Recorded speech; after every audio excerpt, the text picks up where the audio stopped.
আসসালামু আলাইকুম ওয়া রাহমাতুল্লাহি ওয়া বারাকাতুহু। সম্মানিত ভিউয়ার্স, আজ আমি আপনাদের সাথে একটি গল্প শেয়ার করব।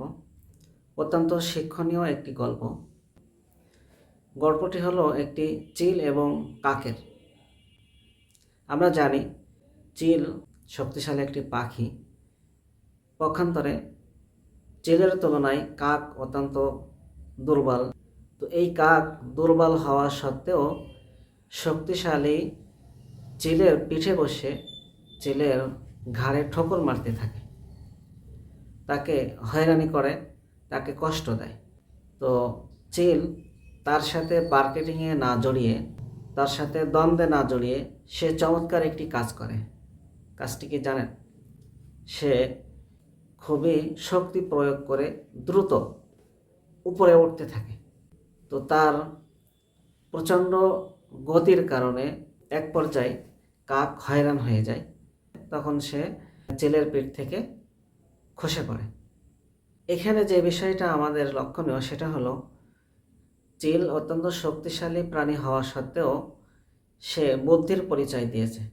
সে কাকের সাথে দ্বন্দ্বে জড়ায়নি, তার সাথে মারামারি হানাহানিতে জড়ায়নি, বরং সে কি করেছে, সে তার শক্তি প্রয়োগ করে সে তার গতিকে বাড়িয়ে দিয়ে দ্রুত উপরের দিকে ওঠার চেষ্টা করেছে। তো এখান থেকে আমরা এই শিক্ষাটা নিতে পারি। আমরা অনেকেই কোনো লক্ষ্যে পৌঁছতে হলে, কোনো অর্জন করতে হলে যখন আমরা চেষ্টা চালিয়ে যাই, সম্মুখপানে অগ্রসর হই, তখন ঠিক ওই কাক নামের কিছু ব্যক্তিরা আমাদেরকে ডিস্টার্ব করতে থাকে। সে হতে পারে আপনার আপনজন, সে হতে পারে আপনার বন্ধুবান্ধব বা নিজের আত্মীয় স্বজন। আপনি কোনো কাজে অগ্রসর হবেন, অগ্রসর হতে বাধা দিতে চেষ্টা করবে। এই পরিস্থিতিতে আমরা এই কাজটাই করতে পারি যে আমাদের শক্তি প্রয়োগ করে আমরা আমাদের লক্ষ্যে পৌঁছানোর উদ্দেশ্যে আল্লাহর উপর ভরসা রেখে খুব দ্রুত গতিতে আমরা সামনে অগ্রসর হওয়ার জন্য চেষ্টা চালিয়ে যেতে পারি। তাহলে কি হবে? তাহলে আপনার গতির সাথে তার গতি মিলাতে না পেরে সে এমনিতেই পিছনে পড়ে যাবে। একটি সময় যখন আপনি লক্ষ্যে পৌঁছে যাবেন, বা আমি যখন আমাদের লক্ষ্যে পৌঁছে যাব, ঠিকই যেই মানুষটি বা যেই ব্যক্তিটি, যেই বন্ধুটি আমাকে আমার গতি রোধ করার চেষ্টা করেছিল, সেই কিন্তু আমার গতির প্রশংসা করবে।